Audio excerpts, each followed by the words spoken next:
Hey everyone, I'm Joe. Today it's time for me to do my favourite books of the year 2018.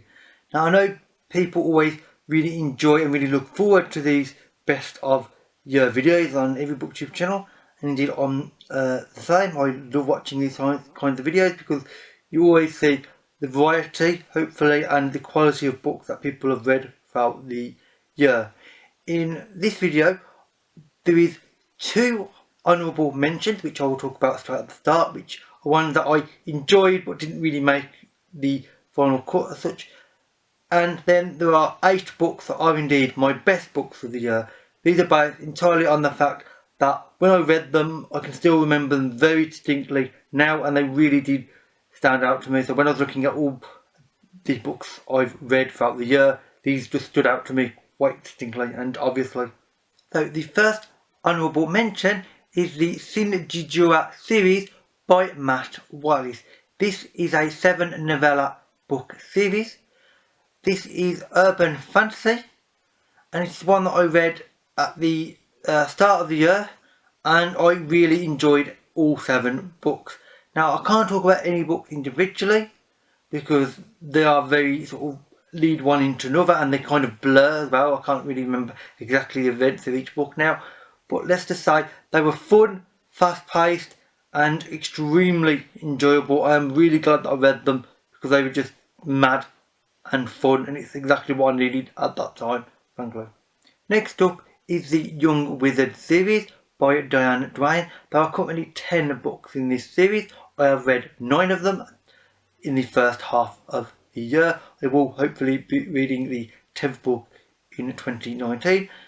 This is a fantasy. I believe it is classed as a young adult or children's fantasy, and it is one again that I really enjoyed because it is fast paced, cleverly written.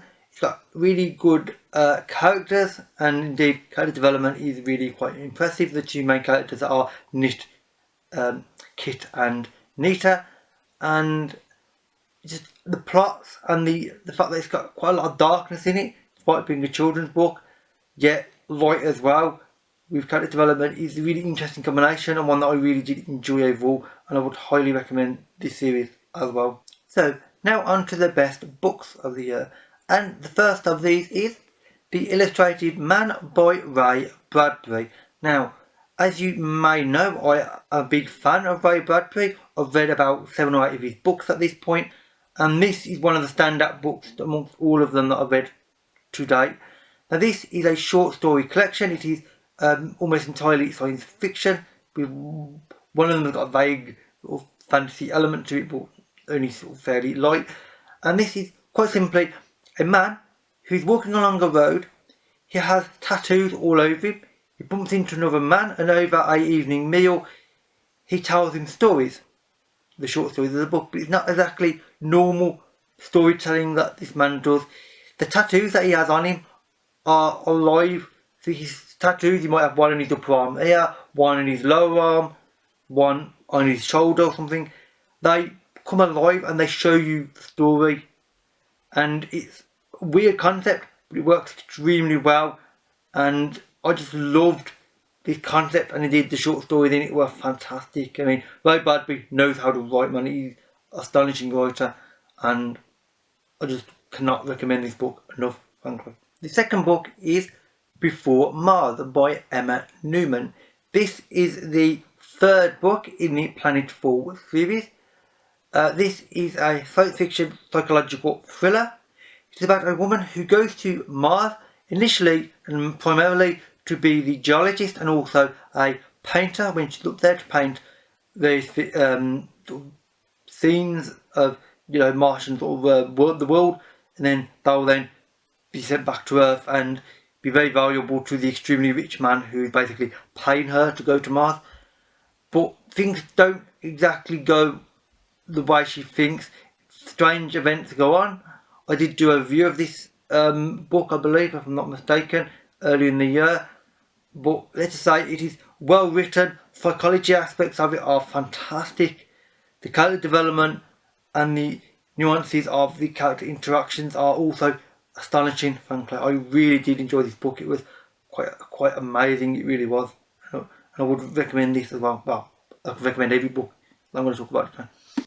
Next up is the only series that's in this video, in the best books part anyway, and that is the Vattas War series by Elizabeth Moon. This is a 5-book series, and the first book is Trading in Danger. Now, this series is one that it is a science fiction military adventure, essentially, where the main character is called Vatta. She is starts off going to a military academy. There is an attack on her family, which presents a major threat to her. She basically has to go back home, and her family is part, and indeed, the head of this major trading empire, and the books follow her and the way she has to go from military life to this trading life. But she doesn't just go over too willingly. She doesn't go from military to trader. She's still a military trader almost.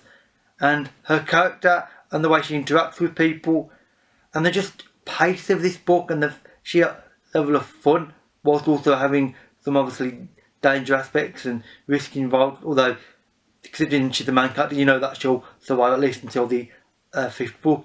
Is fantastic, and I really did enjoy the series overall. It really was the best series I've actually read this year, which I've read quite a few, so this is quite an achievement. Another favourite book is A Closed and Common Orbit by Becky Chambers. This is the 2nd book in the Wayfarer's universe. There are currently 3 books out in this series, and there will be a 4th, I believe. Obviously, whether there'll be more, I would like to hope so, but we can't say. And this is one that I greatly enjoyed because the character development and the level of detail and the character interactions is again fantastic. I mean, I'm going to say this a lot in this video because it's happens to apply to a lot of books, frankly, that I've read and really treasure highly. It is based off one of the major characters from The Long Way to a Small Angry Planet. This character goes off and gets into adventures of their own, let's say. I'm not going to go into detail about what it is because I've talked about this in other videos anyway.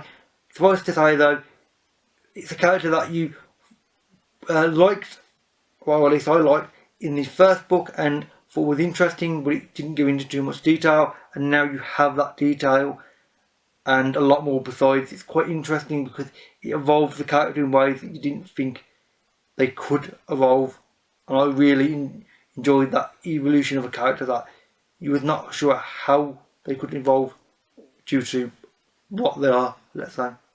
My next favourite was Under the Pendulum Sun by Jeanette Ng.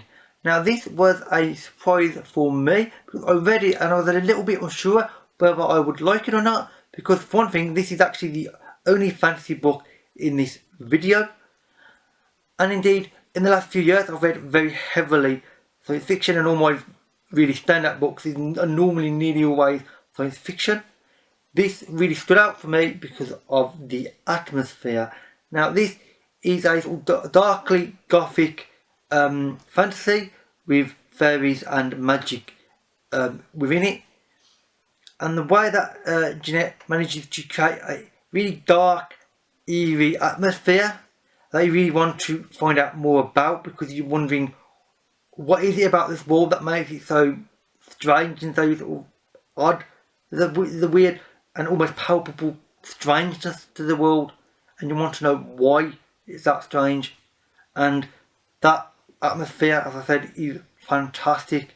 Actually, I got the best atmosphere of any of these books I'm talking about in this video. In fact, the atmosphere is just astonishing, it really is. And I would really recommend it if you want something a little bit different from the normal, depending on what you read, and like a book with those ideas within it. Next up is a duology, and that is The Calculating Stars and The Fated Sky, both by Mary Robinette Kowal. These are the first 2 books in the Lady Astronaut series. When I read them, there was only these 2 books, but just after I read them, literally a matter of weeks after, Mary Robinette Kowal announced that there would be at least 3 more books set within this universe, 2 of them in 2019. So I know what I'm going to be reading next year, amongst other things. These two books are fantastic. They are set in an alternative sort of Earth history where a large meteor hits America, wipes out the government, and will create a massive global warming event and will make the Earth unlivable within so many more generations. So humanity has to essentially accelerate the space program, and also along with that, other things get accelerated along with it, which is basically primarily gender and race issues, which obviously happened in the 50s and 60s.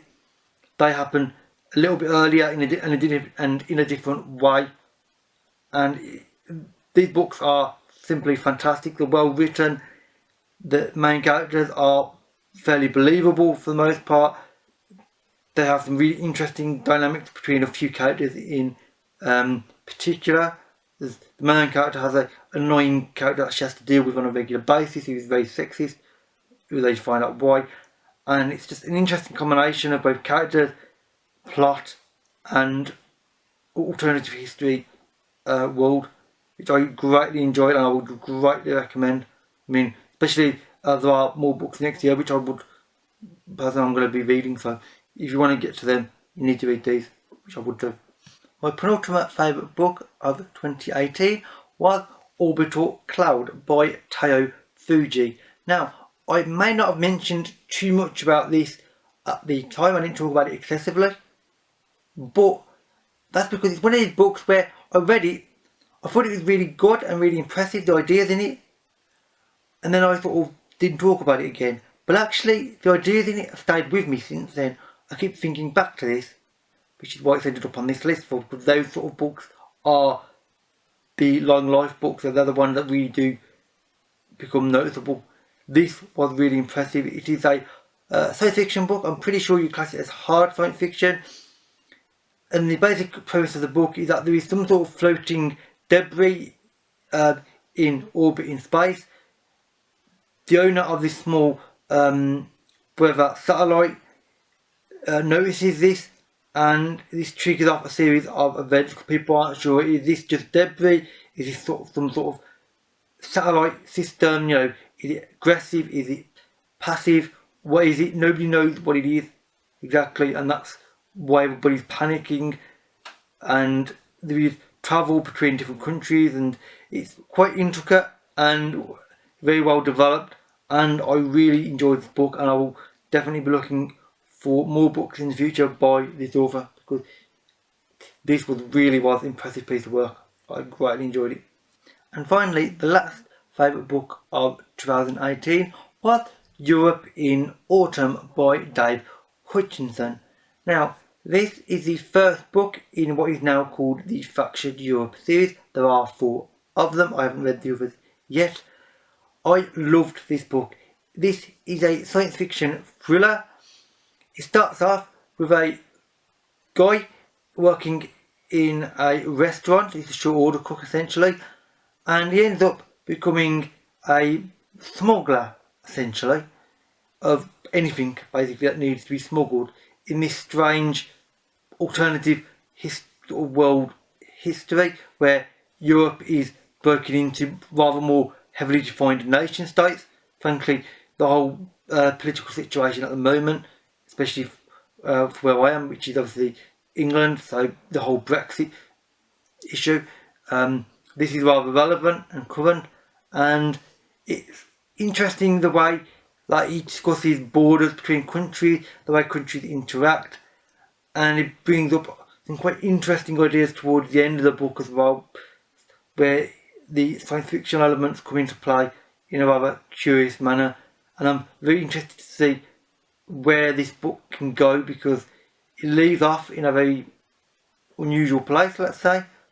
I'm very excited to see where he takes it, because this could go any number of ways, and I'm very interested to see which one he takes. Probably one that I never predicted, which is great. And that is the last of all of my favourite books of 2018. This was a really fun video to make. If you've read any of these books, which is rather a lot of them, then please leave a comment. If you have any of your favourite personal books that you want to tell me about and hopefully get me interested in, then please do so because I'm always interested and eager to read new authors and new books. And here's to a really good reading year in 2019 as well, which I am greatly looking forward to because I've already got some pretty interesting plans for it, which I'll talk about in another video. Anyway, with that said, that's it for this video. So thank you for watching, and I'll see you another day. Bye for now.